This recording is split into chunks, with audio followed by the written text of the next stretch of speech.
My name is Tessa. I'm 35 years old, and my life has always been built on numbers, balance sheets, risk assessments, debits, and credits. As a senior certified public accountant, I am trained to find the lie in the ledger. I look for the missing dollar, the hidden liability, the story the numbers are trying to hide. But I never audited my own family. Weeks ago, I walked out of my house to water my plants. The morning air was sharp and cold. I stepped onto the porch, and my heart simply stopped. There, nailed to my freshly painted red door, was a bright yellow foreclosure notice. I stood frozen. The wind rustled the leaves around me, but all I could hear was a rushing sound in my ears. I wasn't in debt. I had a perfect credit score of 810. There were no missed payments, no outstanding loans, nothing that justified losing my home. When I finally caught my breath, I marched into my bank. I demanded answers. The branch manager wouldn't look me in the eye. Instead, he slid a massive 70-page loan agreement across his desk. The signature at the bottom of the page was mine, but attached to it was a power of attorney document with my mother's signature, swearing under oath that I was mentally unfit to manage my own money. I am a senior financial auditor. I manage millions. I do not need a financial guardian. 2 hours later, a financial fraud attorney sat across from me. He folded his hands, his eyes completely serious, and asked me one question. Do you know where your $300,000 in home equity went? I did. By then, I already knew. It was sitting inside a fake business account belonging to my older brother, who was out buying a luxury speedboat. Before I take you back and show you exactly how my own flesh and blood did this to me, please take a moment to like and subscribe. But only do it if you genuinely want to hear this story. And if you're watching this right now, let me know in the comments where you're from and what time it is there. I'd love to know who is listening, because for a very long time I felt completely alone. To understand the yellow paper on my door, I have to take you back 3 months earlier. My family has always operated on one unspoken, invisible rule. Mason comes first. My father, George Rollins, spent 30 years as an aggressive, loud-mouthed insurance broker in our small Ohio town. He is a man who measures human worth in dollar signs and zip codes. He truly believes men provide, women support, and sons carry the legacy. My mother, Laura, gave up her real estate license the day she married him. Her entire personality became an extension of my father's ego. She was George's wife. She was Mason's mother. I was just the background character in their perfect family picture. Mason is 39. He is the golden child. He has a blinding smile and a firm handshake, which he mostly uses to secure massive loans from our parents. Over the last 12 years, Mason has started and bankrupted 5 different luxury businesses. None lasted. Every time he failed, he had a rehearsed excuse. The economy dipped, his partners lied, the market shifted. And every single time, my parents quietly emptied their retirement funds to catch him. Me? I lived in the real world. I put myself through accounting school. I worked exhausting double shifts during tax season. I counted every single penny until I could buy my own 3-bedroom starter home in Pittsburgh. It wasn't a mansion. It was quiet, solid, and completely mine. My CPA license hung proudly on the wall next to a potted lavender plant that smelled exactly like my grandma's perfume. My grandma, my mother's mother, is the only reason I know what love actually feels like. She is currently trapped in a sterile nursing home bed, slowly losing her mind to severe dementia. She and her fierce sister, my great-aunt Rita, were the only people who ever really saw me. Grandma used to hold my face and tell me, "Protect what you earn, Tessa." I visit her every Sunday. I sit by her bed holding her frail, shaking hands, wishing she could wake up just for 1 minute to tell me what to do. The tension in my family wasn't a sudden explosion. It was a slow, creeping rot. Last Thanksgiving, I came to dinner bursting with pride. I had just been promoted to senior financial auditor. I thought, just this once, my father might look at me with respect. He didn't even put his fork down. He just looked at the front window and muttered, "Is Mason bringing his new sports car?" A few hours later, Mason strutted in late. He casually tossed the keys to a leased brand-new BMW onto the dining table. He looked at my keys and laughed. "Still driving that cheap 10-year-old Hyundai, Tess? Need a loan?" My parents chuckled. They were completely blinded by his fake, shiny success. I didn't laugh. I just drank my water and thought about my perfect 810 credit score, and the massive amount of equity I had quietly built in my home. My mother had bragged about it once. "Good thing Tessa is so boring with money," she had said. "She can get approved for anything." I didn't think much of it at the time. I really, really should have. The nightmare officially started 5 weeks before the foreclosure notice. My phone rang at 3 a.m. In the dead of night, a ringing phone always sounds like a siren. I answered it with a tight chest. It was my mother. She was crying, not her usual dramatic sniffles when she wanted attention. These were wet, ragged, terrified gasps. "It's Mason," she whispered, her voice trembling. "He's in massive trouble. The bank, the men, they're going to take everything." I threw on a coat and drove 4 hours through the pitch-black Ohio night to get to my brother's expensive downtown apartment. The roads were empty, and a cold rain beat against my windshield. My mind raced through 100 different financial disaster scenarios, but the reality was worse than anything I had imagined. When I pushed open his heavy wooden door, the air inside felt thick, like a tomb. The apartment was supposed to be a penthouse, but right now it looked like a crime scene. Past due bills, legal threats, and bold red default notices were scattered across his glass dining table. Mason sat on the leather sofa. He looked gray. His shoulders were slumped, and the charming golden child looked small and pathetic. On his wrist, a fake Cartier watch caught the dim light of the kitchen, a fake watch bought with real money he had borrowed from our parents. The diagnosis wasn't just debt, it was physical danger. Mason owed $500,000 in illegal gambling debts and hidden business loans.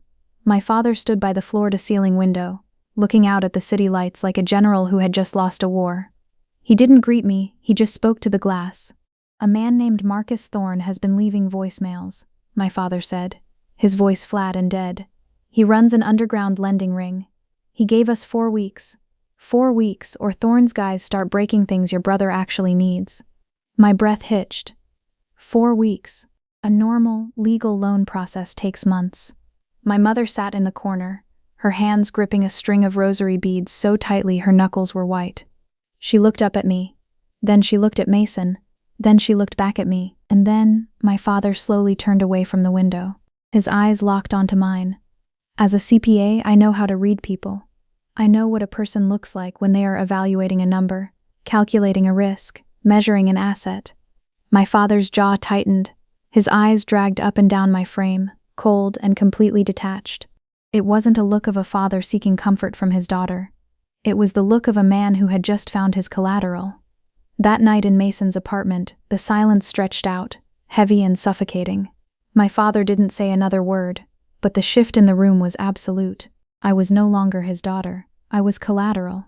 I was an asset ready to be liquidated to balance the family ledger. 2 weeks after the terrifying discovery of Mason's debt, my mother called. Her voice was light, forcefully casual. "Come over for dinner, Tessa. We're having a family meeting to discuss next steps." I drove to their house, the same stiff, 2-story colonial I'd grown up in.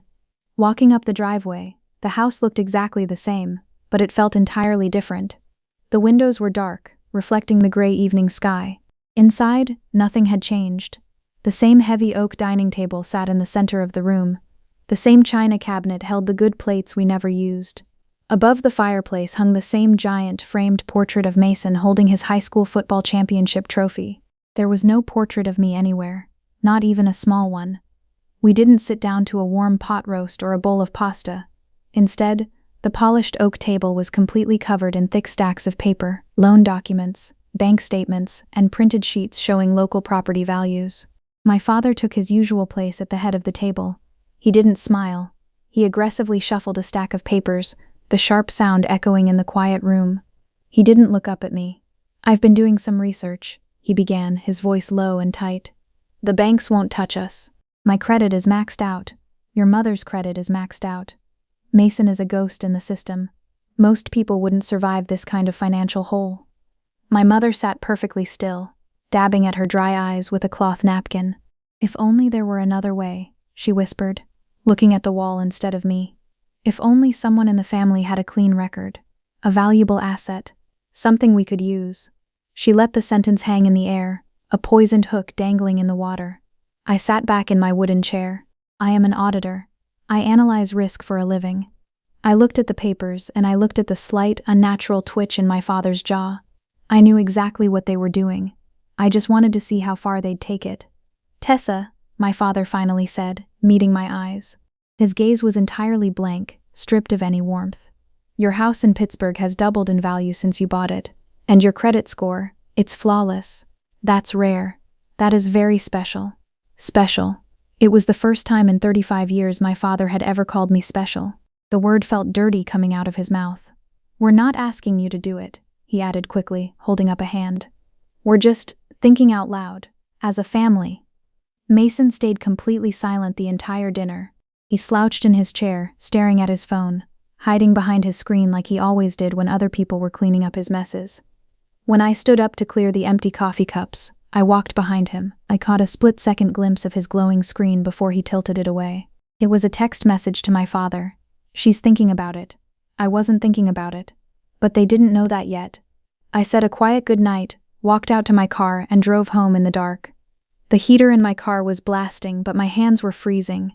I tried to convince myself that my own flesh and blood wouldn't actually expect me to risk my entire future, the roof over my head, without even having the courage to ask me directly. I was wrong. A few days after that bizarre dinner, I asked to meet my parents alone. No Mason, no distractions. We sat in their living room. The afternoon light filtered through the thick curtains, catching dust floating in the air. The house was painfully quiet. Everything felt suspended, waiting for the needle to drop. I've thought about it, I said, keeping my voice perfectly steady, professional and calm. And the answer is no. The silence that followed was physical. It felt like all the air had been sucked out of the room. My mother's face twisted, her eyes wide with shock. No? What do you mean no? I mean, I am not mortgaging my house to pay for Mason's mistakes, I said, looking straight at her. My father's jaw tightened so hard I thought his teeth would crack. He leaned forward, his hands gripping his knees. And why the hell not? I had prepared for this. I had run the numbers. I knew the facts. Because I need my home for my own security. Because signing away my equity means I could lose everything if he doesn't pay it back. And because Mason's condition is the result of choices he made. Choices everyone in this family has enabled for 12 years. The explosion came faster than I expected. You'd let your brother rot in a federal prison cell? My father roared, leaping up from the couch. His face turned a dangerous shade of purple. He slammed his heavy palm against the armrest, the thud making my mother jump. You'd let Thorne's animals snap his legs in an alley? Your own blood, for what? A pile of bricks and a patch of grass? My mother started crying, not the terrified tears from the phone call weeks ago. These were theatrical, weaponized tears. I raised you, Tessa, she wailed, clutching her chest. I paid for your accounting textbooks. I kept a roof over your head, and this is how you repay me, by letting your family be destroyed? I stood up. My heart was hammering against my ribs like a trapped bird, but I kept my face blank. My hard-earned property isn't a repayment plan for my childhood, I said quietly. I turned and walked out. I got into my Hyundai, a car I bought myself, with money I earned myself, and locked the doors. I sat in the driver's seat for a full minute, struggling to breathe. I thought the worst was over. I thought they'd be furious for a while, call me selfish, and eventually move on to find another way. As I pulled onto the highway, my phone buzzed on the passenger seat. It was a text from a number I didn't recognize. You'll regret this. The words sat on the screen, glowing in the dim light of the car. I told myself it was just Mason throwing a tantrum, but a cold knot formed in my stomach, refusing to let go. The weeks that followed were quiet, too quiet. First, I noticed I was removed from the family group chat. There was no announcement, no explanation, just a blank screen where my family used to be. But the real punishment came on Sunday. Like I always did, I drove to the nursing home to visit Grandma. I brought her favorite lavender lotion in my purse. The hallways smelled of strong bleach, masking the faint scent of age and illness. When I reached the double doors of her wing, the head nurse, a kind woman named Brenda, stepped in front of me. She wouldn't meet my eyes. I'm sorry, Tessa, Brenda said softly, looking at the clipboard in her hands. Your father came in yesterday. He updated the medical proxy. You are no longer allowed on the visitor list. My chest tightened so hard I couldn't pull air into my lungs. My father was using the one person in the world I truly loved to break my spirit. He was holding my dying grandmother hostage. I didn't just walk away. The panic took over. I pushed past Brenda, my blood roaring in my ears, and sprinted down the sterile, echoing hallway toward Grandma's room. Tessa, stop! Brenda yelled behind me. 2 large security guards stepped out of a side room. They grabbed my arms, their grips painfully tight. stopping me just 10 feet from her door.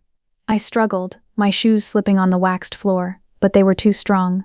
Through the square glass window of the heavy wooden door, I saw her, my mother, Laura. She was sitting calmly by Grandma's bed, casually flipping through a glossy magazine. Hearing the commotion, she looked up.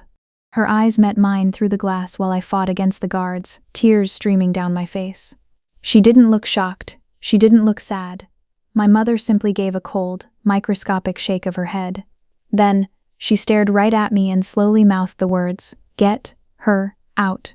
The betrayal felt like a physical knife twisting deep in my ribs. I was dragged backward down the hallway, gasping for air, staring at that door until it disappeared from view. They weren't just angry, they were at war, and they were willing to destroy me to win. A few days later, I was sitting at my desk at the accounting firm, trying to hide my swollen eyes behind a stack of spreadsheets. My office phone rang. It was Great Aunt Rita, calling from a prepaid burner phone. "Tessa, listen to me carefully," her sharp, raspy voice hissed through the receiver, sounding panicked. "Your father was digging through your mother's old real estate contacts last night. He's looking for someone who bends the rules. Protect your assets, baby girl. He is desperate." Aunt Rita had always seen right through my father's shiny suits. Before I could even process her warning, a shadow fell over my desk. It was my firm's managing partner. He stood in the doorway of my glass-walled office, his face grim and pale. He closed the door behind him. "Tessa," he said, his voice completely hollow. "The State Accounting Board just received an anonymous tip. It claims you are secretly embezzling client funds to feed a severe hidden gambling addiction. We have to suspend you, immediately, pending a full forensic audit." I felt the floor drop out from under me. The room spun. They weren't just attacking my emotions. They were destroying my professional credibility, ripping away my license, my reputation, and my livelihood, so that no one would believe me when the real trap finally snapped shut. The silence of a house is different when you know you are entirely alone in the world. After my suspension, my Pittsburgh home, the sanctuary I had built brick by brick, felt like a holding cell. Every creak of the floorboards echoed. The air felt heavy, pressing down on my chest. I spent 2 days staring at the wall, trying to process the sheer scale of their cruelty. But I am not someone who simply surrenders. I needed to look my mother in the eye. I needed to find out if there was even a shred of humanity left in her. That weekend, I drove back to my parents' house. The sky was the color of bruised iron, and a bitter wind swept dead leaves across their perfect manicured lawn. I didn't knock. I used my old key. The house was completely still. I found my mother sitting at the kitchen table. The only sound in the room was the rapid clicking of her fingernails against the keyboard of her laptop. "Mom?" I said softly. She gasped, her shoulders jerking upward. Before she even turned her head, her hand slammed the laptop shut so violently that a sharp crack of breaking plastic echoed off the tile floor. She spun around, her face pale, her eyes wide and darting everywhere except at me. "Tessa, you startled me. I was just checking emails." Her voice was too high, stretched thin with panic. In my profession, we are trained to look for variances, the small, unnatural deviations in behavior that signal a lie. Her knuckles were white where they gripped the edge of the table. She was terrified I had seen the screen. But I had. In the split second before the screen went black, I had seen the bolded subject line of her email. Plan B, power of attorney timeline. "What's Plan B?" I asked. My voice was calm, but a cold tremor ran down my spine. She let out a nervous, high-pitched laugh that sounded like scraping metal. "Nothing, sweetie. Just old housing market stuff. You know how your father tracks the real estate trends." My mother hadn't worked in real estate in almost 40 years. I stared at her. I watched the slight tremor in her bottom lip, the forced, rigid smile plastered on her face. Every instinct, every professional tool I had spent years sharpening, was screaming at me to run. I should have demanded answers. I should have ripped the laptop open. But my heart overrode my brain. Beneath the auditor, beneath the betrayed daughter, was just a little girl who desperately wanted her mother to be a good person. I let her pour me a cup of bitter, lukewarm coffee. I sat across from her and pretended everything was normal, desperately hoping I was wrong. That was my greatest mistake. I learned what Plan B meant much later. After the foreclosure, after the federal investigators ripped their lives apart, the truth came out in police reports and sworn depositions. This is what was happening while I was drinking that coffee. 4 days after I refused to sign my house away, My father drove 50 minutes out of town to a rundown, dying strip mall. He parked behind a place called Vance Title and Escrow. He didn't walk through the front door. He went through the alley and met a disgraced mortgage broker named Arthur Vance in a dimly lit, smoke-filled back office.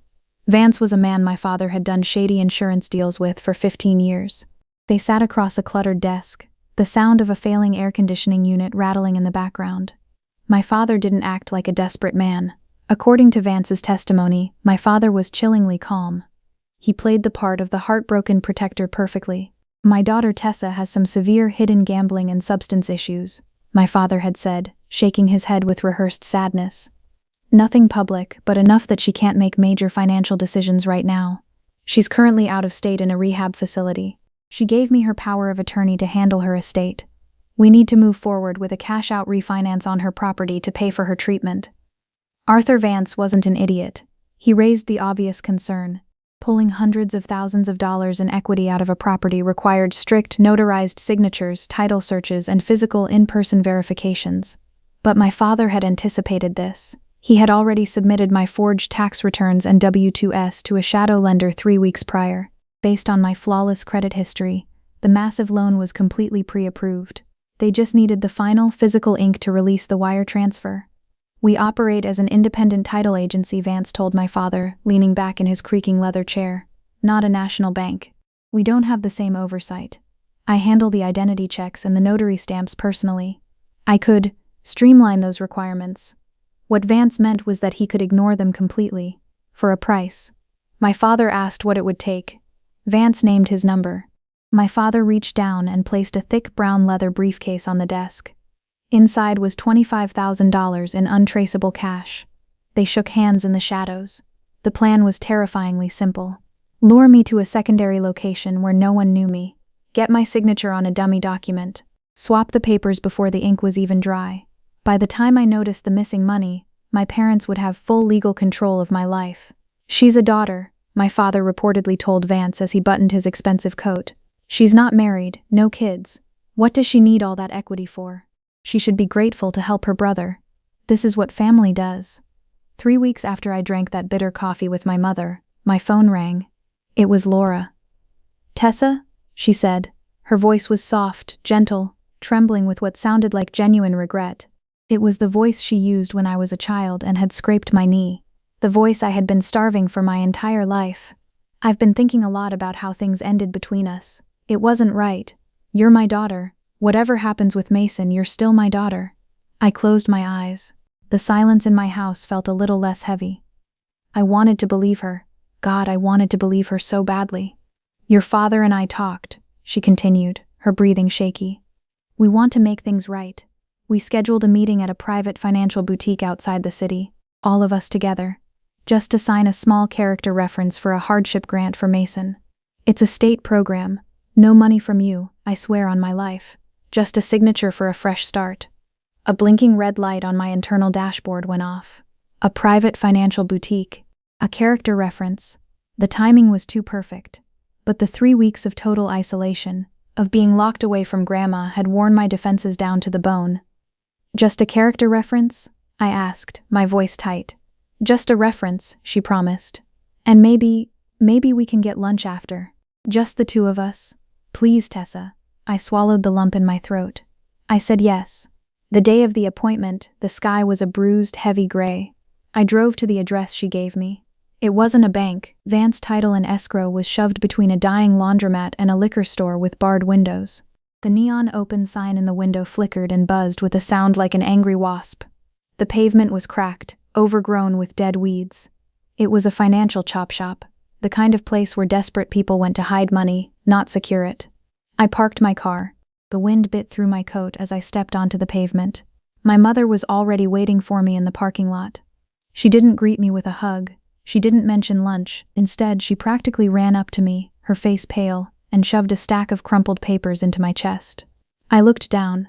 They were past due nursing home bills. Grandma's name was printed at the top. The amount due lines were highlighted in blinding, aggressive red ink. "Mom, what is this?" I breathed, my stomach dropping into my shoes. "Mason's business failure drained the account we used for your grandma's care," my mother whispered, tears welling in her eyes, her lip trembling violently. If we don't get this hardship grant today, they are evicting her tomorrow. They are going to wheel her bed out onto the street, Tessa. I stared at the red ink. My pulse pounded in my ears, drowning out the buzzing neon sign. Why am I doing this? I asked myself, looking at the dirty blinds of the office. Because I love Grandma. Because she is lying in a sterile bed, forgetting the world, and my parents had made sure I was the only one left to protect her. That is the true, quiet horror of betrayal. Even when every alarm bell in your head is screaming at you to run, your love for the innocent will make you walk right into the slaughterhouse. Okay, I whispered, my breath pluming in the cold air. Let's go. The air inside Vance Title and Escrow felt dead.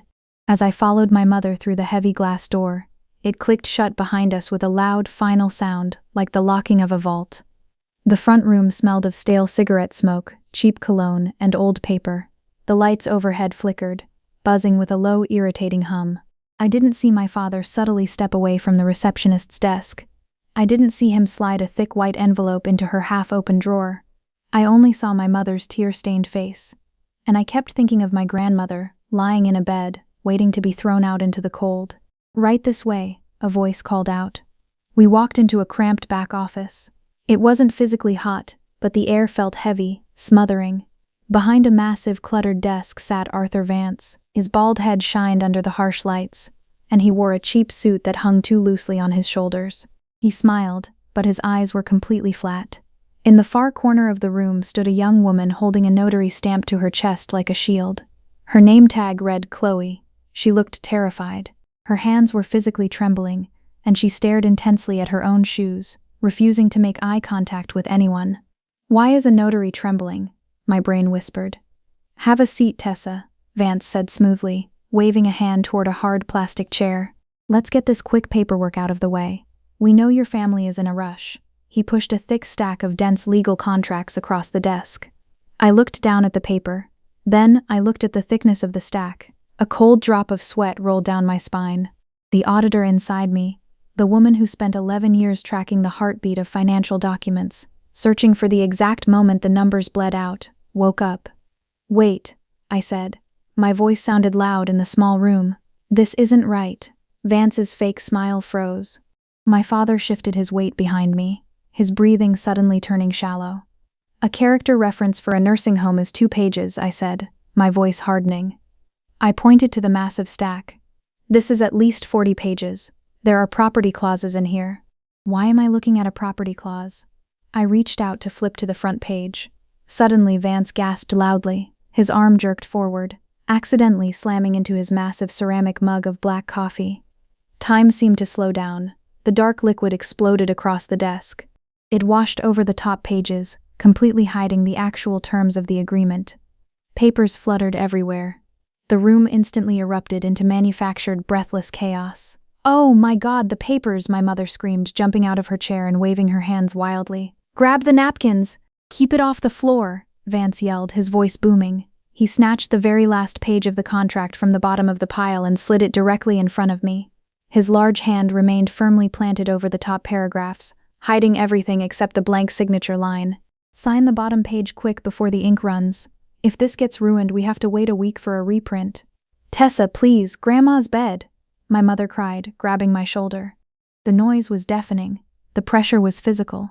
They were crowding me, yelling, creating a storm of panic so my brain wouldn't have a single second to process what was happening.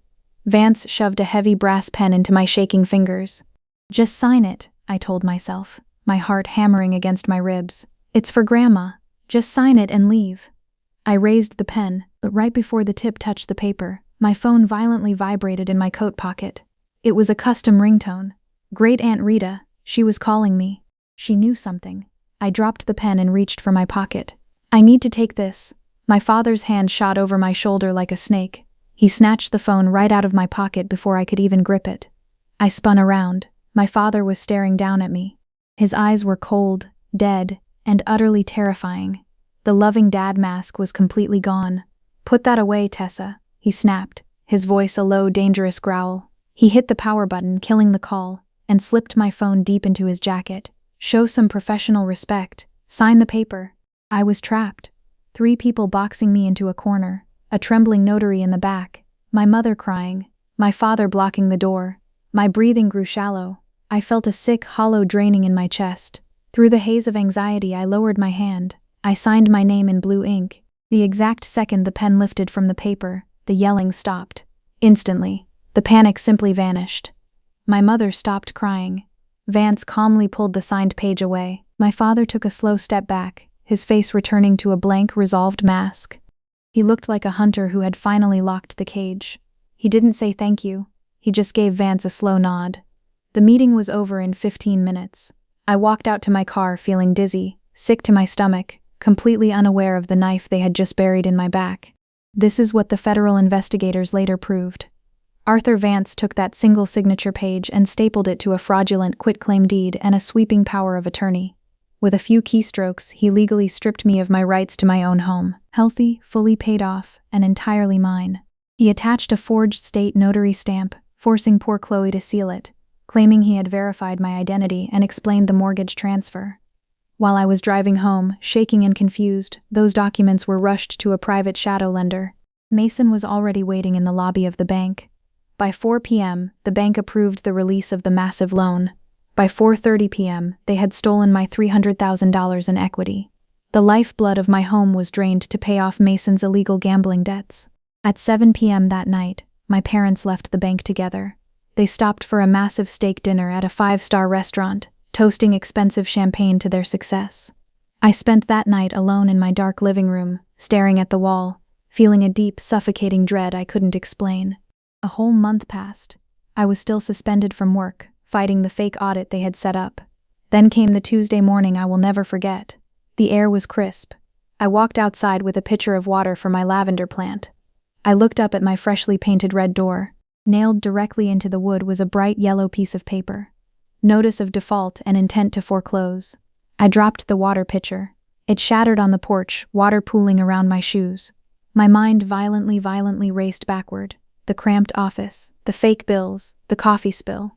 My father snatching my phone. Oh God, no. I am an auditor. I have managed multi-million-dollar corporate accounts. I know exactly what a foreclosure notice means.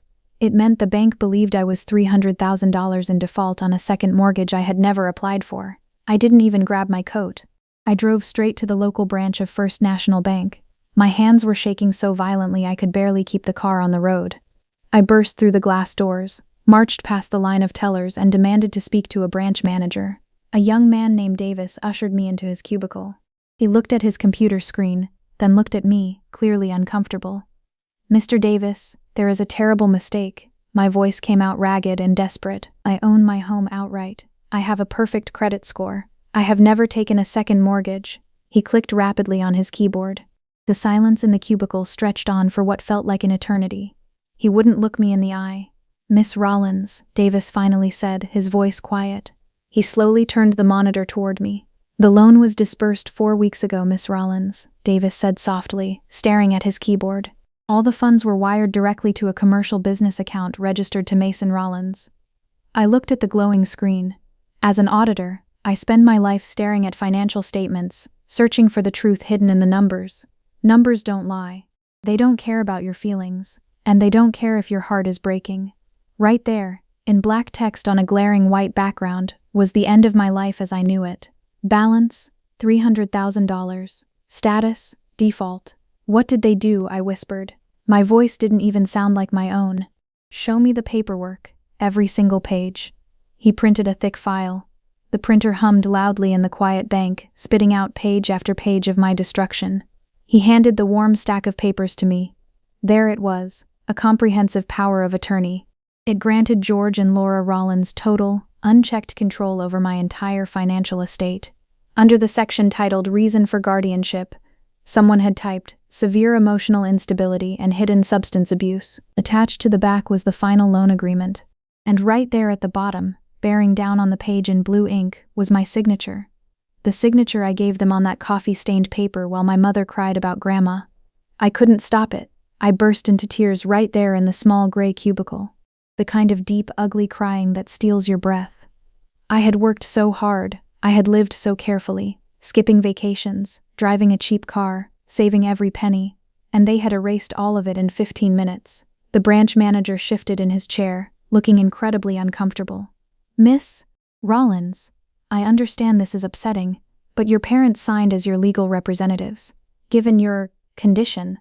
I snapped my head up. "What condition?" He swallowed hard. "Your parents provided a sworn notarized affidavit from a residential rehab facility. It states that you have severe gambling and substance issues, and that you are mentally unable to make complex financial decisions." The air left my lungs. They hadn't just stolen my money, they had murdered my character on paper. "Mr. Davis," I said slowly, forcing myself to stop shaking. I wiped my face and looked him dead in the eye. "I am a certified public accountant. I have a perfect credit score. I do not gamble. This signature was obtained through fraud. They lied about my dying grandmother to get me into a room with a dirty broker. Using a fraudulent power of attorney to steal equity is wire fraud. I am looking at a federal crime." Davis didn't say a word. He just stared at me, pale and silent. I grabbed the papers and walked out into the cold air. 2 hours later, I was sitting at my kitchen table staring blankly at the wall. The silence of the house was crushing. Then, I heard a car door slam. I walked to the window. My parents were walking up my driveway. My mother was carrying a wicker basket filled with expensive, fresh-baked muffins from a high-end bakery downtown. My father walked 2 steps behind her, his hands tucked casually into his pockets. He was looking up at the roof of my house, inspecting the gutters like he was a landlord checking his new property. Because, essentially, he already was. My blood ran cold, the front door unlocked. My mother still had the spare key I gave her years ago for emergencies. They walked right in.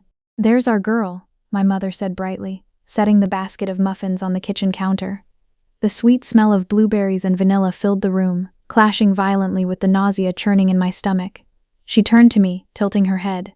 "Why are you crying, sweetheart?" I looked at the woman who had braided my hair before school pictures. The woman who used to sit by my bed when I had a fever. The woman who had shoved fake nursing home bills in my face to steal my home. "You took my equity," I said, my voice eerily calm. "You forged a power of attorney. You told the bank I was a drug addict." Her pleasant smile didn't even waver. "Oh, honey," she sighed, waving a hand dismissively. "We saved your brother. You were part of something beautiful. Mason is safe from those awful loan sharks now." "Without asking me?" I said, stepping toward her. "Without telling me.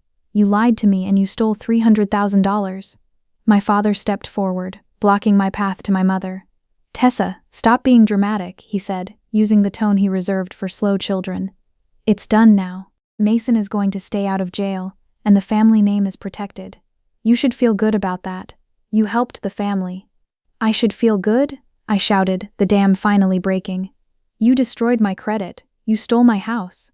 I was suspended from my job because you called in a fake HR complaint." "You're a young woman," my father shot back, his eyes hardening. "No husband, no children. What did you need a big house for anyway? Mason has a real future. He's an entrepreneur. And I don't?"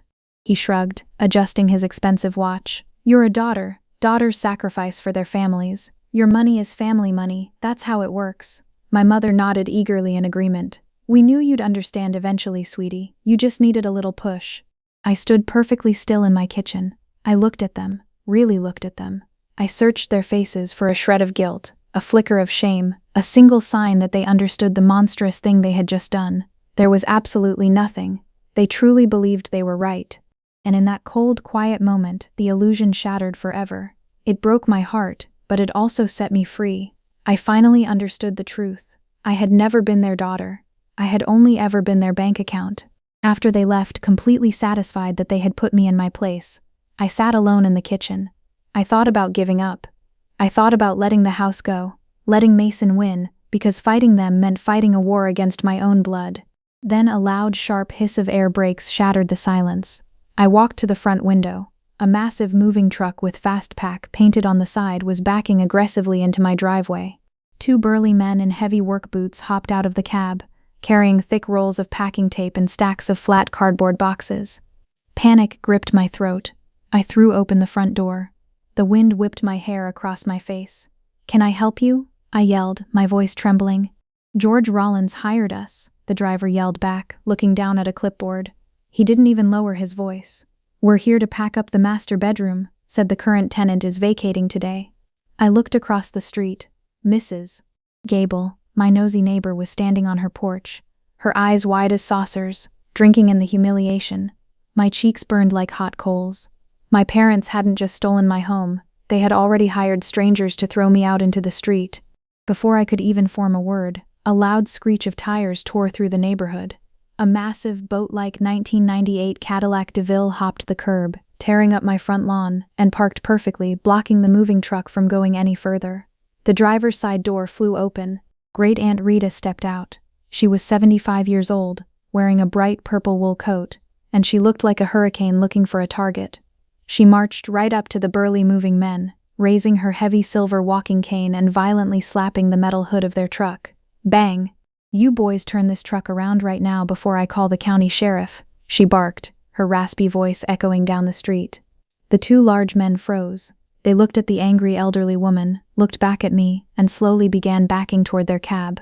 Aunt Rita didn't wait. She marched up my front steps, her cane clicking sharply against the concrete. She grabbed my arm. Her grip was surprisingly strong, pulling me out of my frozen state. Her eyes were flashing with absolute fury. "Your grandma would roll over in her grave if she wasn't still breathing, God bless her," Rita hissed. "Your father has gone too far this time. Go get your coat, Tessa." "Where are we going?" I asked, completely numb. "Get in the car," Rita commanded, her eyes locking onto mine with a fierce, terrifying focus. "We are going to war." The inside of Aunt Rita's ancient Cadillac smelled like peppermint, old leather, and stale perfume. We drove in total silence. I stared out the passenger window, watching the city blur past, my mind feeling like a shattered mirror. Every piece of my life was suddenly broken and sharp. Rita didn't take me to the police station. She drove me straight downtown, pulling up to a towering glass building that looked like a fortress. "The police take too long, and they don't understand financial crimes," Rita said, turning off the engine. "We are going to a man who destroys people for a living." We took the elevator to the top floor. The law office of Victor Sterling smelled of lemon polish, expensive coffee, and money. It was cold and quiet. Victor Sterling was a ruthless financial fraud attorney who owed Aunt Rita a favor from 20 years ago. He was a tall, sharp-looking man with dark, calculating eyes that missed absolutely nothing. He led us into a massive glass-walled conference room and sat behind a heavy oak desk. He folded his hands perfectly. He didn't offer me tea. He didn't offer me pity. He just looked at me and asked one question. "Do you know where your equity went?" I looked right back at him, my auditor instincts finally matching his cold tone. "Straight into my brother's failing shell company." Sterling gave a short, grim nod. He didn't look shocked. He turned to his keyboard. The rapid click-clack of his typing was the only sound in the room. He pulled up my credit report on a massive flat-screen monitor mounted to the wall. "Tessa," Sterling said quietly, his eyes fixed on the screen. "Your parents didn't just take the house. The air left my lungs." "What?" He pointed a long finger at the glowing screen. "Look at the recent inquiries. Yesterday afternoon, your parents used the power of attorney to open 3 platinum credit cards in your name." I felt a wave of nausea hit me so hard the room spun. "How much?" I whispered. "They maxed them out immediately," Sterling said flatly. $75,000. They bought Mason a luxury speedboat. I grabbed the edge of the oak table to steady myself. While I was sitting on my living room floor, crying until I couldn't breathe, my father and brother were out buying a boat. They had chained my future to an anchor and thrown it overboard. "Cases like this happen much more than you think," Sterling said, leaning back in his expensive leather chair. "It's called family title theft. It is a quiet, ugly epidemic. A parent decides they desperately need cash. They realize their child has perfect credit. People will rationalize incredible, monstrous crimes when they are greedy." He pointed a pen at the screen. "The banking system is supposed to stop this. But when you have a desperate, angry father and a guy like Arthur Vance running a shadow title company, the rules disappear. Vance runs a chop shop. Desperate people go to him to hide dirty money and forge documents." "This wasn't a sudden, desperate mistake," I whispered, my voice shaking with a new dark anger. "This was planned." "Walk me through it," Sterling said, grabbing a legal pad and a pen. "Every detail." So I did. I told him about Mason's terrifying debt, the horrible dinner where they first demanded my house, my refusal, and the fake HR complaints they made to get me suspended from my accounting job. Then I told him about the coffee spill. I explained how my mother used the fake nursing home bills to trick me into the room. Sterling's pen stopped moving. He looked up, his brow furrowed. "Fake nursing home bills?" She said Grandma was going to be evicted if I didn't sign a character reference right then and there. Bang! Great Aunt Rita slammed her heavy silver cane onto the floor so hard it sounded like a gunshot. "Elena's care is fully paid for," Rita shouted, her face flushed with pure rage. "I set up a private locked trust for her 10 years ago. It covers everything. Your mother knows that." Sterling wrote furiously on his pad, his eyes lighting up like a shark smelling blood in the water. "If there is a paper trail of those fake bills, we will find it." He put his pen down and looked at me, his face dead serious. "Tessa, I have to be completely honest with you. This will be a bloodbath. Your parents will show the judge that fake rehab affidavit. They will say you are a drug addict who gambled her own house away. They will try to destroy your name in open court." I took a slow, deep breath. I felt the terrified daughter inside me step back, and the senior financial auditor step forward. "I have 11 years of perfect corporate accounting records that say otherwise," I said, my voice cold and steady. Sterling smiled for the very first time. It was a sharp, dangerous smile. "Good. Because Arthur Vance has been investigated for real estate fraud before. We are going to burn their little plan to the ground." The counterattack from my parents came within 48 hours. I was sitting in my kitchen, drinking a cup of stale, lukewarm coffee, when the mail carrier dropped off a thick certified letter. It came from a high-end law firm downtown, Roberts, Hughes & Associates. The cover letter was brief and terrifying. Enclosed, "Please find a copy of the sworn affidavit provided to civil investigators by our client George Rollins regarding his legal execution of the power of attorney." Inside was a copy of my father's official sworn statement. I read it, my fingers trembling so hard the thick paper rattled. "My daughter Tessa Rollins has a history of severe hidden gambling addictions and financial instability. As her parents, we had to step in to stop her from losing everything. She is currently unable to make rational financial decisions. The equity transfer was performed with proper legal authority to protect her assets from loan sharks." Attached to the back were documents I had never seen in my life. There was a forged letter of concern sent to my accounting firm months ago, claiming I had been stealing money to pay off underground poker debts. There were also fake medical notes from a supposed addiction counselor I'd never met. They had built a massive, terrifying paper trail. They had constructed a twisted, convincing story of a broken, addicted daughter who needed protecting from herself. That night, the psychological invasion got worse. I opened my laptop to check my email. Sitting in my inbox was a mass message sent to our entire extended family, every aunt, uncle, and cousin we had. My mother had attached a heavily edited video of me crying outside Grandma's nursing home room from weeks ago. Underneath the video, she had written a caption: "Please pray for Tessa. Her addiction has made her erratic and violent. We had to take over her house to save her life. Please do not answer her calls." My chest burned. The air in my house felt thin. They were systematically poisoning my entire family against me so that absolutely no one would help me when I drowned. The next morning, I logged into my online banking portal. I needed to transfer the legal retainer fee to Victor Sterling. The screen loaded. Then, a massive red banner flashed across the top: "Account frozen. Please contact branch manager." I grabbed my phone in a blind panic and called the bank. The representative on the phone coldly informed me that my parents had just used the power of attorney to freeze my personal checking and savings accounts. They claimed I was a flight risk. I opened my purse and pulled out my wallet. I had exactly $12 in cash. They were starving me out. It was a siege. I lowered myself onto my couch slowly. The house was dead quiet. Through the window I could see my lavender plant. Without water, its purple flowers were starting to wilt and turn gray. Nobody had watered it while I was drowning in paperwork and legal threats. I had no job, no money, no family who believed me.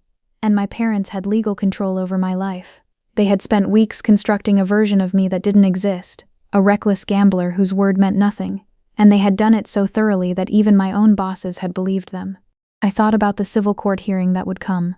I pictured my father in his expensive custom suit, and my mother with her designer tissues, both of them weeping fake tears to the judge about their troubled daughter. I thought about Mason, probably sitting on his new boat right now, laughing because his boring sister was taking the fall for his crimes. I opened my empty wallet and pulled out my CPA license. It was my whole life's work, my entire identity, reduced to nothing but a piece of plastic. I put my head in my hands and I cried. I cried until my lungs ached, until my vision blurred, and the silence of my empty house felt like it was crushing me into dust. I hit the absolute bottom. I almost gave up right then. I almost decided that people like my father, loud, aggressive, and wealthy, always won. and people like me always paid the price. But I didn't stay on the floor. I wiped my face. I looked at the license again. Certified public accountant. I am a senior financial auditor. Tracing hidden trails, finding the buried truth, and exposing liars is my literal superpower. My father thought I was just a boring piggy bank. He was about to find out exactly what an auditor does when the numbers don't add up. That night, my house did not feel like a home. It felt like a crime scene. With my accounts completely frozen and only $12 to my name, I sat in the dark living room, wrapped in a heavy blanket. The heater was off, the cold seeped through the floorboards, chilling me to the bone. Every time the wind blew, the house creaked, and my heart hammered in my throat. I kept expecting the front door to burst open. I kept expecting the moving men to return, or my father to walk in and finally throw me out into the street. The psychological invasion was total. They had bypassed my defenses and drained the lifeblood of my home without making a single cut. I felt a profound, crushing loneliness. I was 35, entirely isolated, sitting in the dark while the people who were supposed to love me slept soundly in their warm beds. But as the hours ticked by, the grief slowly hardened into something else. Ice. I am an auditor. I evaluate variables.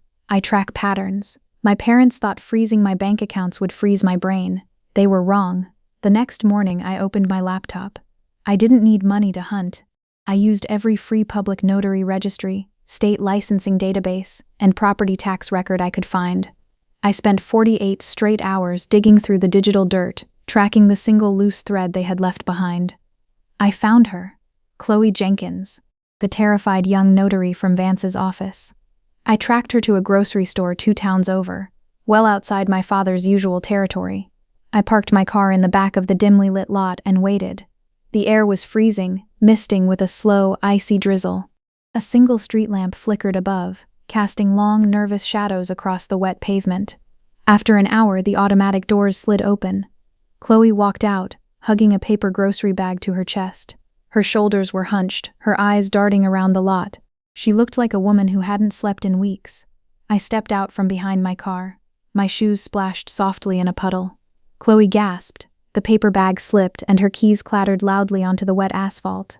She backed up against the side of her rusted sedan, her chest heaving, her eyes wide with absolute terror. "Please," she sobbed, holding her hands up as if I were going to strike her. "Please don't." I stopped a few feet away. I didn't yell. I kept my voice incredibly soft but firm. "I know what you did, Chloe. I know my father paid Arthur Vance. I know my signature was stolen." A tear slipped down her pale cheek. She looked around the empty dark parking lot, terrified someone was watching. "Your father, he told Mr. Vance he'd ruin my career if I didn't stamp that paperwork," she whispered, her voice shaking violently. "The loan was completely pre-approved a month ago. They just needed your physical presence on camera in the lobby to make the forgery stick." Hearing her say it out loud made the breath catch in my throat. "I knew it was wrong," Chloe choked out, wrapping her arms around herself. "I couldn't sleep. I kept a copy of the original time-stamped emails to protect myself. Vance's instructions, your father's bribes, everything." She reached into her coat pocket with a trembling hand and pulled out a small, silver flash drive. She held it out to me. Her fingers were ice cold when they brushed mine. "I'll testify," she whispered, looking at the ground. "Just, please keep me out of jail." I gripped the flash drive so tightly its edges bit into my palm. "Thank you," I said softly. As I got back into my car, the adrenaline was making my hands shake. Then the screen of my phone lit up in the dark cabin. A text message from a number I didn't recognize. "Tessa, it's Mark Evans from the firm's IT department. I saw your audit file. Something is completely wrong. Meet me at the diner on 4th Street." I stared at the glowing screen. For the first time since the bright yellow foreclosure notice appeared on my door, a tiny spark of real hope ignited in my chest. I met Mark an hour later at a greasy neon-lit diner 4 miles from the office. It smelled of burnt coffee and old frying oil. It was empty except for a trucker asleep in the corner booth. Mark was a quiet, nervous guy who usually fixed our office servers. He was sitting in a back booth, his leg bouncing anxiously under the table. A thick manila folder rested on the sticky surface between us. "I shouldn't be doing this," Mark said, his eyes darting toward the front door. "If the partners find out I bypassed the security firewall to look at a suspended employee's file, I'll be fired on the spot." "Why are you doing it then?" I asked, sliding into the booth. Mark looked down at his coffee mug.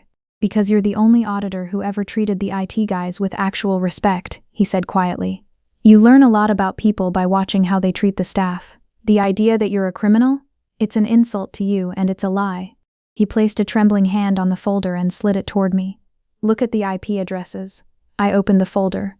Inside was a printed spreadsheet of digital network logs. The anonymous tip that got you suspended, Mark whispered, pointing to a string of numbers. It wasn't from a client. I traced the digital footprint. It came directly from your father's home Wi-Fi network. My jaw tightened. The betrayal was so deep it felt bottomless. And here, Mark flipped the page, his breathing shallow. I pulled the hidden metadata on the fake rehab letter they sent to the bank. It wasn't typed by a doctor. It was created in Microsoft Word on Mason's personal laptop, 3 weeks before they ever made you sign anything. This wasn't just a desperate mistake made in a panic. This was cold, calculated, premeditated murder of my life. Mark handed me a tiny black USB drive. I made copies of the raw digital logs.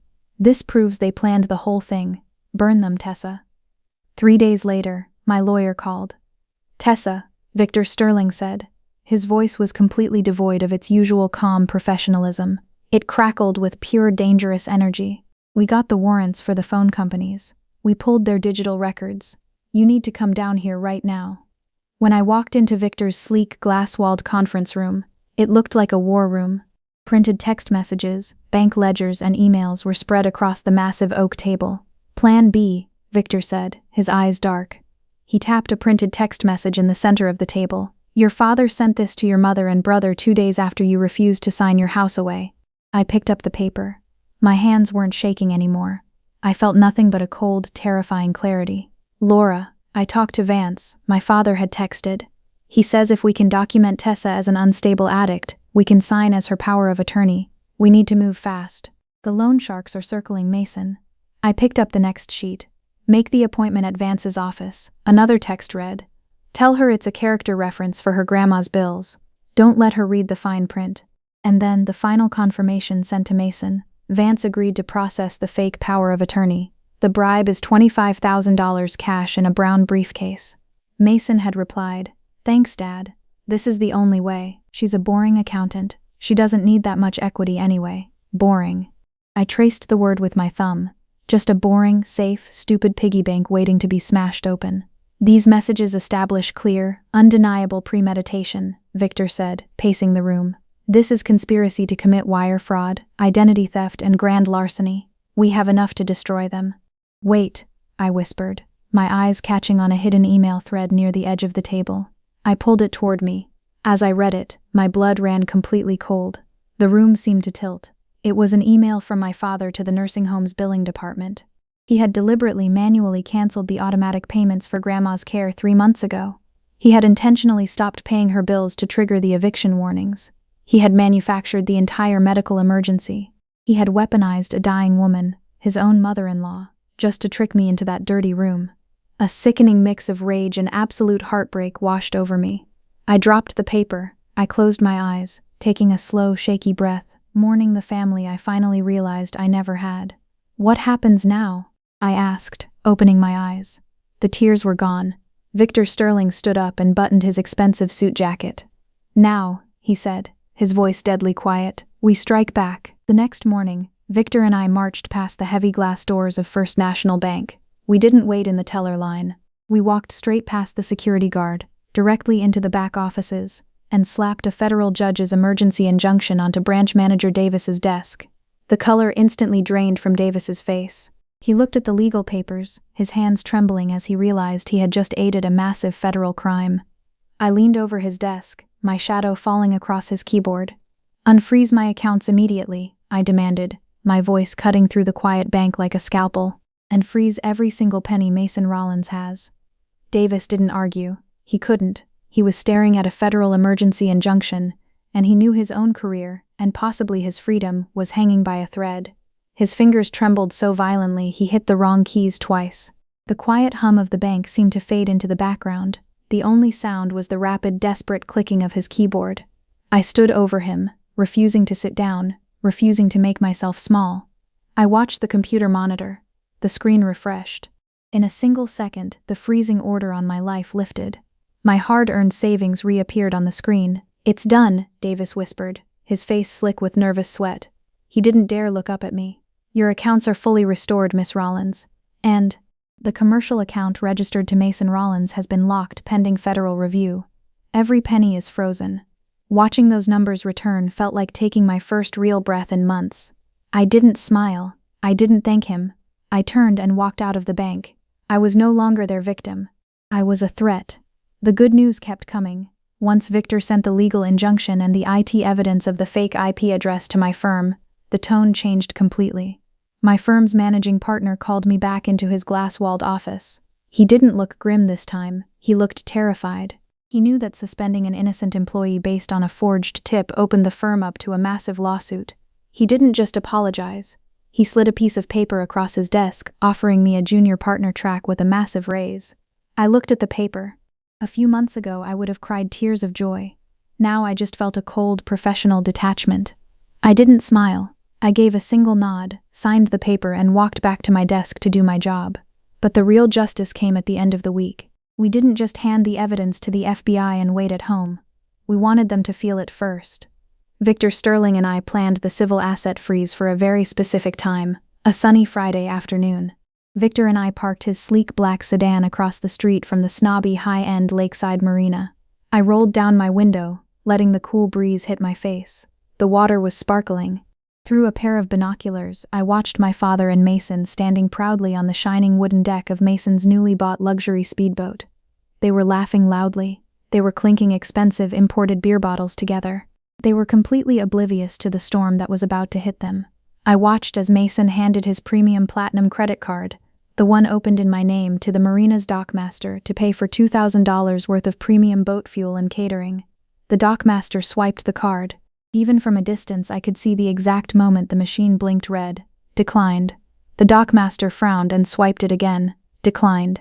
My father's loud laughter stopped. His face turned a deep, angry purple. He snatched the card and started yelling at the dockmaster. Mason whipped out his phone and frantically opened his mobile banking app. I watched Mason's face drain of all color. He started screaming at the screen. In front of all their wealthy, snobby friends, their financial blood was drained to absolute zero.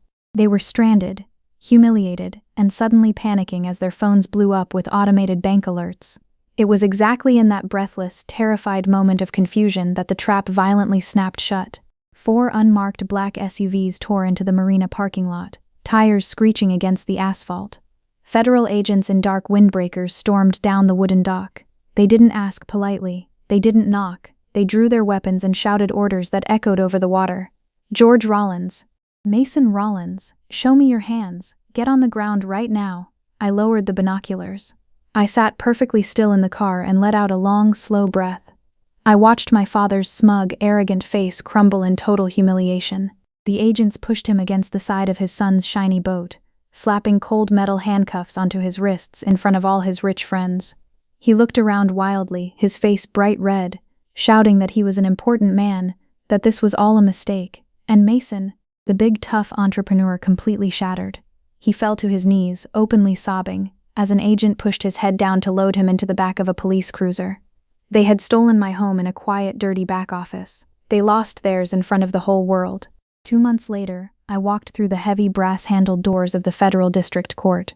The building was cold and echoing, smelling strongly of lemon floor wax and nervous sweat. Today I would sit in a witness box and tell a judge exactly how my family stole my future. The courtroom was packed. News reporters filled the back rows, their notepads ready. The story of the family real estate ring had caught the local media's attention, but my eyes went straight to the defense table. My father wore a cheaply tailored gray suit that suddenly looked 3 sizes too big on him. He sat ramrod straight, his jaw clenched, still radiating that same stubborn, toxic arrogance. Even now, facing federal wire fraud charges, he looked like a man who believed he was the smartest person in the room. My mother sat beside him, violently dabbing her eyes with a monogrammed silk handkerchief. She had dressed in head-to-toe black, as if she were mourning the sudden, tragic death of her wealthy reputation. And Mason looked like a ghost. He was pale, shaking violently, and sweating right through his dress shirt. But the best part of the room was in the front row of the gallery. Great Aunt Rita sat right behind the prosecutor's table. She wasn't just watching. She was holding a large framed photograph of Grandma Elena. She held it high, resting it on the wooden bench, forcing my parents to stare at the dying woman they had used as a pawn. My father couldn't even look in Rita's direction without flinching. "Please state your name for the record," the bailiff said, holding out a Bible. "Tessa Marie Rollins," I answered. My voice didn't shake. I sat with the perfect upright posture of a senior CPA ready to deliver a hostile audit. The federal prosecutor, a fierce woman named Sarah Jenkins, stood up. "Miss Rollins, can you describe your relationship with the defendants?" "They are my family," I said smoothly. "George is my father, Laura is my mother, Mason is my brother." "And prior to the events of last October, how would you characterize that relationship?" I took a deep breath. I was the invisible safety net. They ignored me entirely, until Mason ran out of other people's money. "Can you tell the court what happened at Arthur Vance's title office?" I didn't cry, I didn't yell. I used my calmest, most professional voice. I walked the judge through every dirty detail. I explained how Mason's hidden gambling debts led to the panic. I described the trap my mother set using the fake past-due nursing home bills. I explained the staged coffee spill that covered the real documents. Prosecutor Jenkins then wheeled out a massive, 6-foot-tall visual flowchart board. It was covered in bold red arrows and bank logos. "Your Honor," Jenkins said, pointing a laser pointer at the board. "This chart shows the exact flow of stolen funds. The moment the $300,000 equity loan cleared, George Rollins transferred it into Mason's fake LLC account. 10 minutes later, Mason used it to pay off illegal bookies and buy a luxury speedboat." As Jenkins pointed to the glossy picture of the speedboat, a terrible, wet sound echoed through the quiet courtroom. Mason suddenly clamped his hands over his mouth. He turned a sickening shade of green, leaned over, and violently threw up into the plastic trash can under the defense table. The reality of federal prison was finally hitting him. The judge looked down from her bench with total disgust. The bailiffs had to bring paper towels. My father glared at Mason with pure hatred, not because Mason was a criminal, but because Mason was making him look weak and pathetic in public. When order was finally restored, Prosecutor Jenkins turned back to me. "Miss Rollins," she said softly, "when you went to the bank, and you saw the forged power of attorney claiming you were an unstable addict, what did you think?" I looked directly at my parents. My mother's hands were shaking so hard she dropped her silk handkerchief onto the floor.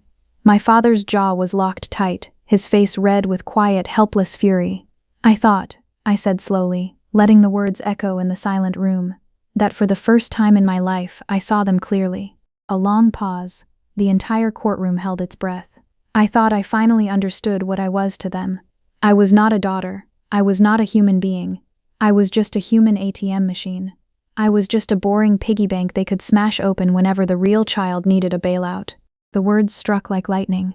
Somewhere in the gallery, a reporter let out a soft gasp. I didn't look away from my father. I kept my eyes completely locked on his. Calm, factual, unshakable. I was no longer his victim. I was his auditor, and his accounts were finally empty. The defense attorney was a slick, silver-haired man named Robert Hughes. He specialized in white-collar criminal defense, which meant he wore a custom-tailored suit that cost more than my first car, and he possessed the chilling ability to make victims sound like greedy, unstable villains. He approached the witness box slowly, holding a thick manila folder. He didn't look at me with anger. He looked at me with manufactured pity. That was his strategy. "Miss Rollins," Hughes began, his voice smooth and echoing slightly in the large, quiet room. "You claim you are a financially responsible woman, a professional. But isn't it true that beneath this polished exterior, you have struggled for years with a severe hidden gambling addiction?" I looked at him. I could feel the eyes of the jury shifting toward me. I felt the ghost of the terrified little girl inside me wanting to shrink away. But I simply adjusted my posture, sitting up a fraction of an inch taller. "No," I answered. My voice was clear and carried to the back row. "I have been an auditor for 11 years with absolutely perfect performance reviews. I do not gamble." Hughes smiled a sad, knowing smile. He pulled a single sheet of paper from his folder. "I have here a formal fraud complaint. It was filed with your firm's Human Resources Department months ago. It states in detail that you were stealing client funds to cover massive underground poker debts." He held it up for the jury to see. "Filed anonymously," I shot back smoothly, not breaking eye contact with him. "By my father. From his own home Wi-Fi network." Hughes stopped moving. The sad smile froze on his face.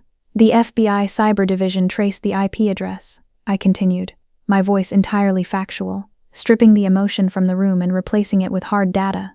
The digital timestamp shows it was created on my brother's laptop. It is a fabricated document designed to ruin my credibility before they stole my home. Hughes lowered the paper. He blinked, glancing quickly back at my father, who was suddenly gripping the edge of the defense table so tightly his knuckles were white. The slick defense attorney had walked into a trap, relying on forged documents against an auditor who already held the receipts. Before Hughes could attempt to pivot, Prosecutor Jenkins stood up and called her surprise witness. The heavy wooden doors in the back of the courtroom swung open. Mr. Caldwell, the managing partner of my accounting firm, walked down the aisle. He wore a sharp navy suit and carried a thick briefcase. When he took the stand, he looked at the defense table with total, unmasked disgust. "Tessa Rollins is our top auditor," Caldwell testified loudly, his authoritative voice commanding the room. When this anonymous complaint was filed, we ran a full, invasive forensic sweep of her accounts. She doesn't gamble. Her financial record is flawless. The complaint was a complete malicious fabrication created to ruin her career. Hughes opened his mouth to object, but he never got the chance. "She owes us," the voice thundered through the courtroom like a bomb going off. My father was on his feet. His face had turned a dangerous, dark purple with rage. He was jabbing a thick, trembling finger in my direction, completely ignoring his lawyer, who was desperately grabbing at his jacket to pull him down. "Mr. Rollins," the judge barked, banging her wooden gavel. "Sit down immediately. I paid for her accounting textbooks." My father screamed, thick veins bulging in his neck. The respectable businessman mask had completely shattered. He was finally showing the world the monster I had grown up with. I kept a roof over her head when she was a kid, and she has the nerve to sit up there and act like a saint? Like she didn't owe us. The judge hit her gavel harder. "Bailiff, restrain the defendant. She's a daughter," my father roared, his voice cracking with toxic entitlement as two armed bailiffs rushed toward him. "Daughter's sacrifice. Her money is family money. You think you're better than us because of your little corporate job? You're nothing. You're just a walking bank account, Tessa. That's all you've ever been." The bailiffs practically tackled him back into his heavy wooden chair. The courtroom fell dead silent. The only sound was my father's heavy, ragged breathing. I sat in the witness box, perfectly still, my hands folded gently in my lap. I didn't cry. I didn't yell back. I just let his toxic words hang in the air for the jury, the reporters, and the judge to absorb. He had just confessed his true motive, out loud, on the federal record. But the real explosion happened on day 4 of the trial. Mason took the stand. I expected him to lie. I expected him to stick to the script, to claim I had agreed to the loan and just changed my mind. But the golden child had never faced real pressure in his life. The moment Prosecutor Jenkins showed Mason the wire transfer logs, the undeniable proof that the stolen money moved directly into his fake business account, Mason cracked. He didn't just break, he completely shattered. He started sobbing, not polite tears, but loud, ugly, terrified gasps. He pointed a shaking, sweaty finger directly at our father. "He made me do it," Mason shrieked, his voice jumping into a high, panicked pitch. "Dad set up the fake LLC. Dad paid Vance the bribe. I just wanted to declare bankruptcy and hide, but he said he'd rather steal from Tessa than let the family name look bad. He used me. It was his idea," my father snapped. With a feral roar, George Rollins lunged across the defense table. He grabbed his favorite son, the golden child he had ruined his life to protect, right by the throat. "You worthless coward," my father screamed, his hands tightening around Mason's neck right in front of the federal judge. It took 3 bailiffs to violently tackle my father to the carpet, dragging him off his gasping, sobbing son. The judge didn't even call for a recess. She looked down at my father, who was pinned to the floor, panting like a trapped animal. "Mr. Rollins," the judge warned, her voice dropping to a temperature like ice. "One more outburst like that, and I will have you gagged and bound for the remainder of this trial." Right after the session ended for the day, the air in the cold marble hallway outside the courtroom felt thick. My mother was standing by the water fountain, her face buried in her hands, crying loudly. Great Aunt Rita didn't hesitate. She stopped walking, turned, and marched right up to Laura. She didn't raise her voice. She didn't have to. "You used my dying sister's name to steal from your own child," Rita hissed. Her raspy voice was low, vibrating with righteous, terrible rage. "Elena loved you, Laura, and you dragged her memory through the mud for a husband who treats you like property, and a boy who treats you like an ATM." My mother slowly lowered her hands. She looked at Rita, then looked at me standing quietly in the background. Her face crumbled. She collapsed back against the cold stone wall, sobbing real heavy tears. For the very first time, the reality of her cruelty had pierced through her expensive protective bubble. She wasn't crying over the money anymore. She was crying because she finally realized she had destroyed her soul. 3 weeks later, the trial was nearing its end, but the deepest wound was still waiting for me. Victor Sterling called me into his office. It was a rainy Tuesday. He didn't offer me coffee. He simply slid a thick, bound legal transcript across his polished desk. "We don't even need to wait for the jury's verdict," Victor said quietly. "Arthur Vance took a federal plea deal this morning. To get a lighter sentence, he gave up everything. He provided a full, sworn confession of how your parents paid him." I opened the transcript. It was 50 pages of Vance explaining exactly how the forgery worked. But it was page 47 that made my blood freeze. I read the words and the world seemed to stop spinning. Q. Was this the first time George Rollins approached you about stealing from his daughter? A. No. Approximately 8 years ago, when Mason Rollins had his first major bankruptcy, George contacted me. Q. What did he ask you to do? A. He asked if there was a way to secretly drain Tessa's college savings account and her early stock investments without her signature. He wanted to use her money to pay off Mason's business debts. Q. What was your response at that time? A. I told him the banking laws were too strict back then. I couldn't risk it. I told him no. Q. Did he indicate he would try again? A. He said, and I quote, "Keep her in mind, she's my backup retirement fund." 8 years ago. I stared at the black ink on the page. 8 years ago, I was 27. I was just starting my accounting career. I was coming over for Sunday dinners, bringing them gifts, desperately trying to make them proud of my new job. And all the while, as my father smiled at me across the dinner table, he was already calling me his backup fund. I wasn't just a sudden, desperate victim of a bad situation. I was spare change he had been waiting to cash in for a decade. He had planned to ruin me for my entire adult life. When I drove home that night, I parked in my driveway and just sat in the dark car listening to the rain hit the roof. The betrayal was so complete, so total, that there were no tears left to cry. I walked into my house. The mailbox was completely empty. There was no pathetic last-minute apology letter from Mason, no begging from my mother, just absolute silence. And honestly, as I turned on the lights in my safe, quiet home, I realized that the silence was exactly what I wanted. Some betrayals don't deserve an explanation. They don't deserve a conversation. They just deserve a consequence.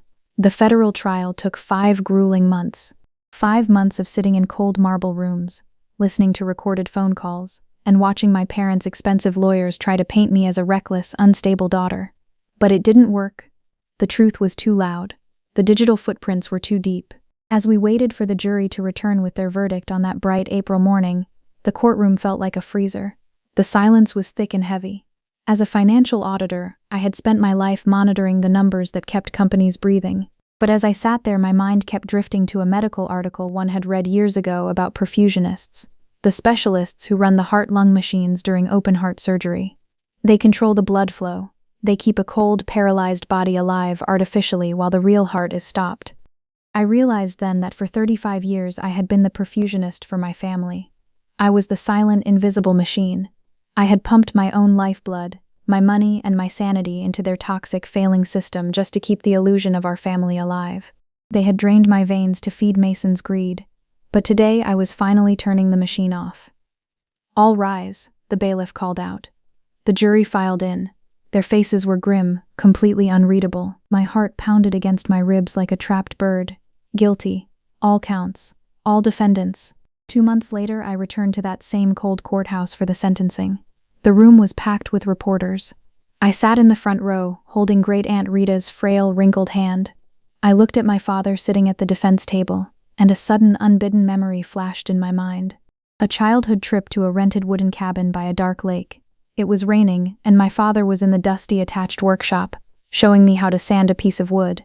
It was the only memory I had where he wasn't looking past me. As I stared at his hunched shoulders in his gray prison jumpsuit, a profound wave of grief washed over me. Not for the man sitting there, but for the ghost of the father I never actually had. "George Rollins," the judge's voice boomed over the microphone, shattering my memory. "For masterminding this wire fraud and identity theft scheme, for showing absolute zero remorse, I sentence you to 15 years in a federal penitentiary." My father's arrogant face finally crumbled. The color drained from his cheeks. He looked around wildly. but there were no shiny suits or country club friends to save him. He was just an old, broken man. Laura Rollins, the judge continued, her voice sharp with disgust.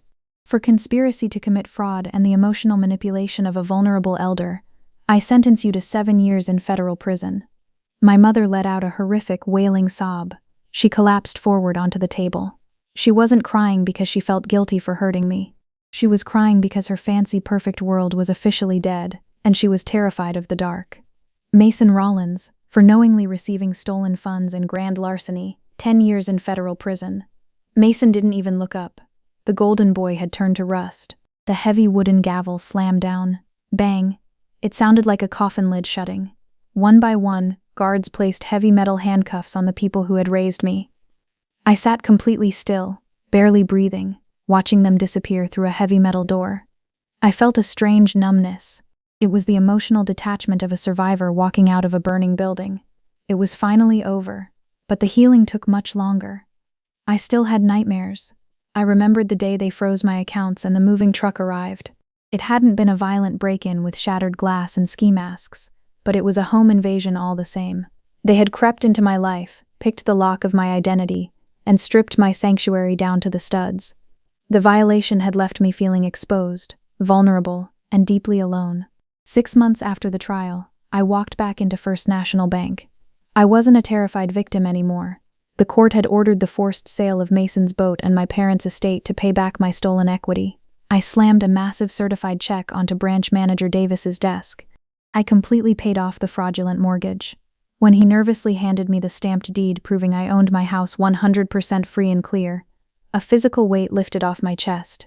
The blood was finally flowing back into the heart of my home. A year later, the deepest wound finally closed. Grandma Elena passed away quietly in her sleep. She was completely unaware of the terrible things my parents had done. Aunt Rita and I sat by her bed in the nursing home, holding her hands as her breathing slowed and finally stopped. The room smelled of sweet lavender, not hospital bleach. I cried, but they were tears of love. I had fought a war to protect her, and she had passed away safely. Just last week, Aunt Rita finalized her estate. She looked right at Victor Sterling and said, "I am legally cutting Laura and George out of my will forever.